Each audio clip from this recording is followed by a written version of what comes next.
black fatigue. Yeah, some buzzwords going viral. It seems to be people split on the topic, man, but I've been hit up more than a few times to give my opinion on it. So I'm gonna give my opinion on it. You feel me? But before I do, I guess I gotta explain exactly what it is for those of y'all that don't know. I'll just play y'all a few clips that drive the point. Before we do though, drip, shop, StephenKnight.com. My book available for y'all's purchase, man, and my self-development online community. It's called You. It's for you, for anybody that needs motivation or want to get motivation, man. Pull up. But yeah, black fatigue. Here we go. Black fatigue is a thing. Newsflash. White people don't want to live around ratchet black people, and black people don't want to live around ratchet black people. I mean, it's nothing like going to the Walmart on a Sunday morning, and then you see the bonnet crew walk in. Loud, obnoxious, the kids are everywhere, in every aisle, unattended, and that's anywhere you go. No matter what. They're highly emotional, highly sensitive. You can't say nothing. You can't even smile and hold the door for them because they'll look at you like you're crazy. And always the victim of something. Either you stepped on a shoe, you looked at them wrong, you told them good morning. They're never happy, they're never satisfied. And you wonder why normal, good black people move out of the hood as soon as they start getting successful. There's a growing sentiment, most recently, of individuals who are proclaiming they do have black fatigue. And you don't have to be a non-black person to have black fatigue. What does that phrase actually mean? Essentially, black fatigue is a growing weariness of the actions of the quote-unquote black community. But it goes deeper than that because we are in 2025 now. And we are being judged based on the content of our character and not the color of our skin. But the interesting part is the lie that's been sold to the black community in particular is that the color of our skin dictates the content of our character. That's why in the black community, sometimes you'll hear people say, oh, you are acting white when they're talking to someone like myself who doesn't act the way most people would expect a conventional black person to act. In their minds, there is a correct way to act black. And the people in your ethnic group who fulfill those very negative stereotypes, those are the ones who are going to essentially drag down the collective whole. And that's why there's individuals who are black who do and can have black fatigue because they see how damaging it is to see the worst of us attract all this negative attention that then unfortunately gets ascribed to the entire race all too often. But what's unfortunate is here in 2025, now we have to contend with the fact that there's people who are so sick and tired of seeing those negative aspects, those negative individuals in the black community attracting all this attention. That's what is spurring this black fatigue. So there's this term that's going around called black fatigue. And what black fatigue is, you are tired of certain black behaviors in the black community that needs to be addressed. It is literally making you tired at this point. When it comes to black on black crime, upholding things that are not right in the black community, like baby mama culture and the rap culture that we have now, gang violence, all of these things that are horrible for the black community. My main one is thinking that you are oppressed in America when a lot of black people have so many opportunities in America that it doesn't make any sense. There are black doctors, black lawyers, black content creators, black entrepreneurs, and honestly, it is ridiculous how much black people have an advantage in America. Literally at this moment in 2025. There are black celebrities that are going on the red carpet at the Met Gala and all these things and telling you that you're oppressed while they sit and have neighbors, white neighbors, in their $1 million mansions. It's tiring. It's absolutely tiring to have to go on a platform and tell you you're not oppressed. Get a job, get a life, get all the things that you need to get together. You're not oppressed. You have the opportunity to get your life together, especially right now in 2025. I've been had black fatigue. Well, nigga fatigue. I love black people. See, it's the difference between niggas and black people. You understand? And what it should be called is nigga fatigue. Because even black people have nigga fatigue. You understand? The ghetto ratchet bullshit. All the ignorant stuff that these people stand for. All the ignorant stuff that these people defend. All the weird shit that these people say. All the victimization and acceptance of the bigotry of low expectations and all the Stockholm syndrome and all that shit like that, all the random acts of violence that people want to ignore because it's black on black, which they also want to ignore and just say it's proximity crime, but no, it's black on black crime. It's an epidemic. Black fatigue is some real shit, and y'all are getting what the fuck y'all wanted to get when y'all wanted to perpetuate racism, because nobody in America is perpetuating racism but black people. Get out of your neighborhood and out from around all the rest of the bullshit people that you fuck with to understand the reality of what's going on in the world. And what you will see is that it's people that look like me that's perpetuating racism, because white people don't give a fuck. They not running around talking about what our hairstyles are and you can't wear this and you can't wear that and you can't say this and you can't say that. It's weird, bro. It's weird. And it's over.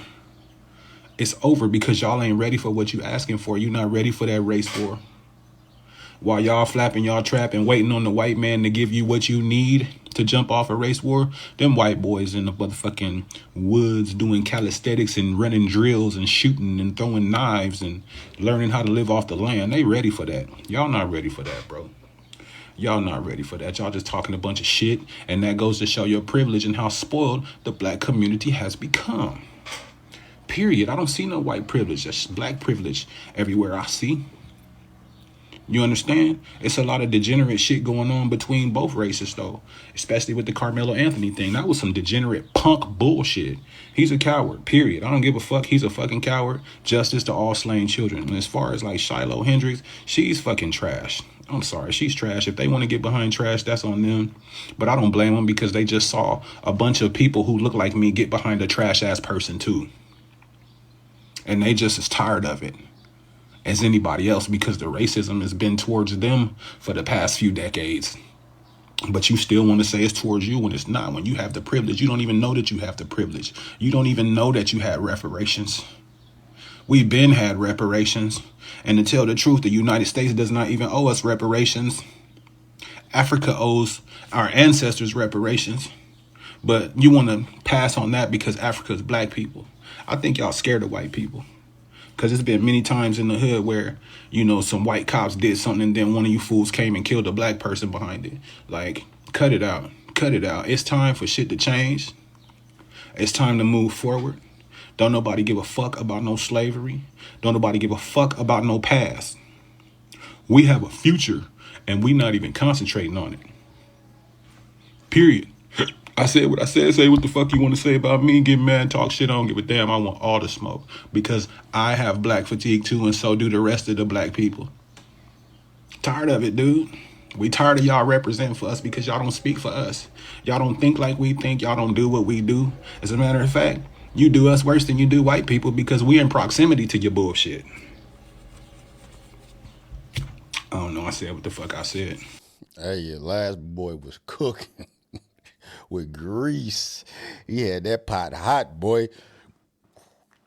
And he went on a little rampage towards the end, man. But you see where they getting black fatigue from, and I wasn't being entirely honest. I'm familiar with black fatigue, bro, and because going through these videos, man, I'm thinking like, what is going to be the opposition's angle? Like, how can you argue what they're describing? It's just the stigma on the black community that generalizes the black community, bro. Oftentimes is what people outside the community think first before they even decide or judge who you are. Right? He black, so he loud, he gonna rob me. He from the hood, he ghetto, he a deadbeat. You know what I'm saying? He probably gonna shot somebody, gonna go to prison. The stigma, bro. All the negative shit that comes from black culture that the black community gets generalized with. Like, how can you argue that?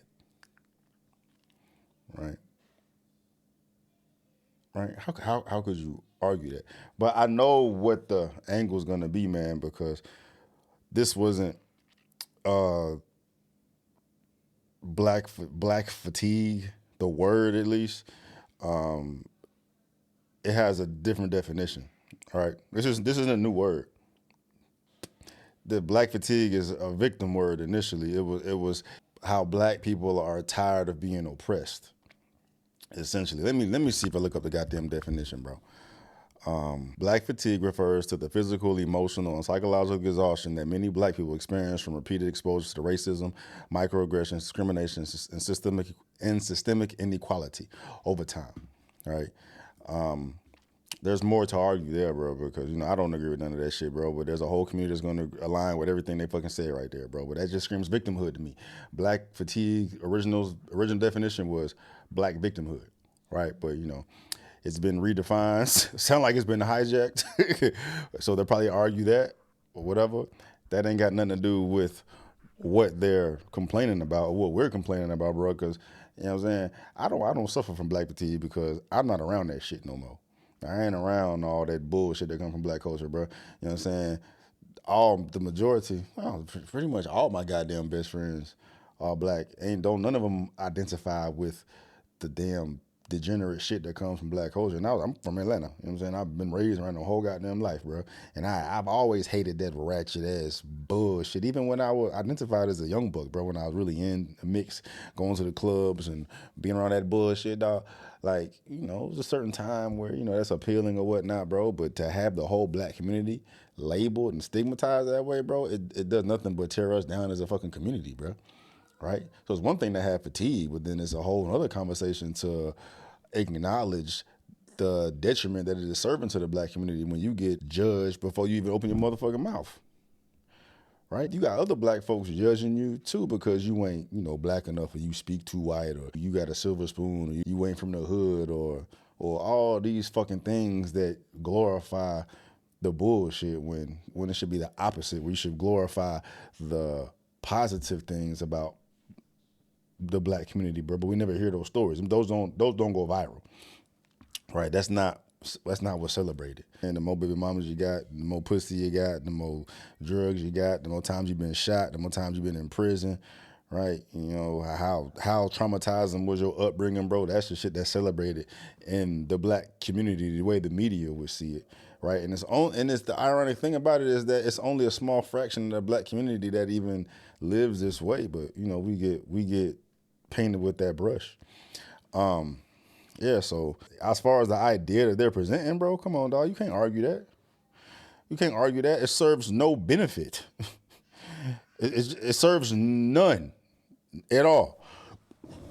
But I'm assuming that y'all would assume that would be my take on this whole conversation, bro. Like, I don't identify with or fuck with the bullshit from the black community at all. Right? If it's gold grills in there and neon weave and loud ratchet shit, no, you're not getting my dollar. You're not getting my presents. That's not black, bro. That's ghetto. That ratchet, bro. But then also at the same time I'm thinking, bro, like, it's an issue. I guess it's an issue. Like this should have been a conversation, bro. This ain't a newer dilemma. But as far as like black fatigue and the way that they are defining it, bro, then I got black fatigue, I got gay fatigue, I got liberal fatigue, I got bullshit fatigue, bro. Really just degenerate social media fatigue. That's the only places you see it, dog. But that's where all this shit comes from any motherfucking way, man, because how many people are actually stepping outside their house dealing with the shit that you see on social media on a day-to-day basis?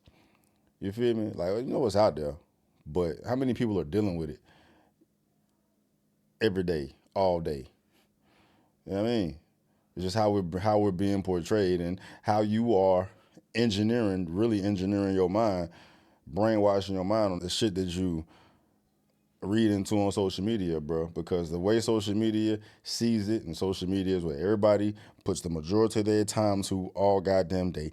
The way social media depicts black people as is a bunch of Cardi B's and I don't know who's the ratchet black side of the dudes, because I don't know. It's a bunch of Cardi B's and Meg Thee Stallion. All that bullshit, bro. That's the black community, bro. But you can have the same stance with the trans shit, with the gay shit, with the liberal shit, with the bullshit, dog. Same fucking story, different day, man. It's definitely a conversation to be had, right? I want to see one of these channels that do the whole little, red versus blue, gay versus straight, conservative versus liberal combos. Have that conversation take place with people that identify with the debauchery, and then like regular black folk, right? Want to see what that conversation would look like, bro. Like, how can you argue? How can one argue against the other? Like, y'all got to know y'all shit is fucked up, and you fucking up for everybody, right? You got to realize that you're a victim to the bullshit. You open your goddamn eyes, bro, because what you doing it's not serving any purpose, right? You're making black folks look bad, right? And if we could get rid of all that shit, or at least lift the blinds to it, and empower things that need to be highlighted, bro, right? Like motherfuckers getting jobs, opening businesses, opening banks, opening stores, right? Actually highlighting black productivity instead of self-sabotage, it will fix the black community, bro. At least the way it's highlighted on screen. Because the way it's highlighted on screen is not accurate. That's not how black people are overall. That's hood booger shit. And what percentage of the black community is hood booger shit? Nah. It's just social media. Social media, bro. But yeah, man. I'm sure y'all knew that was gonna be my stance. Y'all know where I'm coming from. I'm sure y'all figured that was gonna be my stance on this shit, bro. But definitely a interesting conversation. Not even interesting, bro. Like it is what it is, dog. But it's a conversation that needs to be had amongst people that are triggered by this conversation. You feel me? Anyway, thoughts.